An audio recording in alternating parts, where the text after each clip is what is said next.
Pag malapit na magpasko, lahat ng pinaghihirapan ay para sa pagsa-celebrate nito. Pero wala pang pera magpa-dinner sa mga kaibigan. At wala ring pambili ng regalo. Ay. Pwede kong gamitin ang FT Lending. Legit na lending platform ito sa Pilipinas. Safe at maaasahan. Hanggang 30,000 pesos ang limit. Sakto para sa panggastos.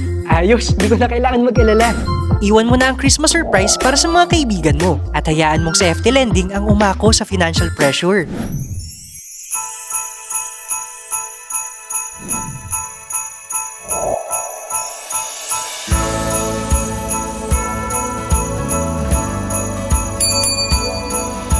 Merry Christmas!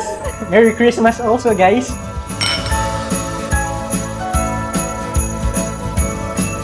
FT Lending may maximum limit na 30,000 pesos. Huwag hayaang masira ang Pasko ng kahit sinong Pilipino dahil sa budget. Mag-apply na at liwanagan ang Christmas surprise.